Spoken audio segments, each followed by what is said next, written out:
in a minute or less, how did the algorithm do against the odds makers and in general in week one, now that it's over and the Jets have won? Here's how well the algorithm did. It went 11-5.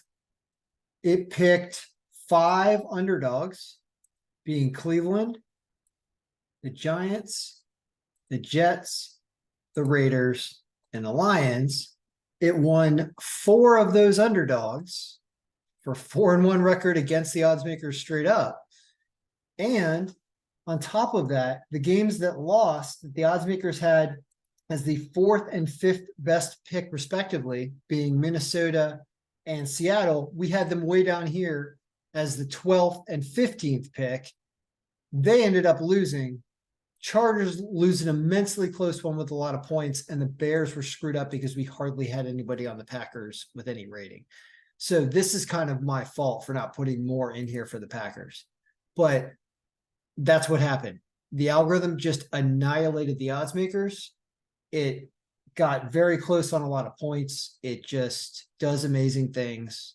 This is what the algorithm can do, is it can give you the kind of insight that really you should be able to make money with this. I did make money this week. The only reason though, is because I took the Jets in overtime at a great line and I won that bet and they ended up winning. I take that back. I also won 2 other bets on this game. We're going a little over a minute. In this Monday night game, if you watch the video that I did about the recap of the full week, the long video, in the middle of it, I talked about this game and I said, the only thing it is saying is that there's going to be 37 points and the over-under is set at 45.5. And it had been raining there too. That ends up having Rodgers go out on the 4th play of the game and the scoring just wasn't there. And they take it to overtime and score a touchdown and it still comes in just about exact as our project total, and it's way under. And I won 2 other bets on the under throughout that game as well.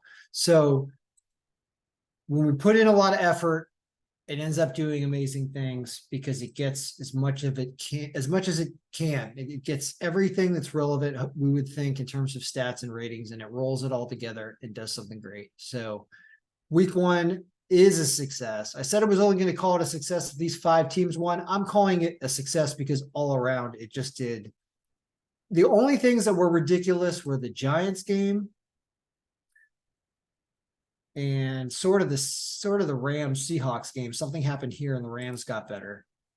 And this mess up front. But other than that, just amazing week. So we'll keep it rolling. A lot of work to do for week 2. Don't expect a video out of me until later in the week, and subscribers are going to get a copy on Wednesday is when I'm going to go through my sample updates and run a simulation for all those who subscribe. So if you want a copy of this, you can just go buy one. I'm going to make it $50 if you just want just the week 2 version, or if you want to subscribe to the whole season and get my work first via email, that I'll give you my insight. I'll tell you what I did. I've been doing this long enough that, I'll put it this way. There's probably nobody on the internet who does this like predicts games regularly and put out their entire week's predictions. There's nobody out there that did better than this. That is my claim, because we went 4-1 against the odds makers and our scores were just so close. I want to see if anybody out there did better than 11-5. And if they did, I want to see how they did it, because I'd like to see that. All right. So good luck, everybody. May all your picks be winning, because a lot of them won in week 1.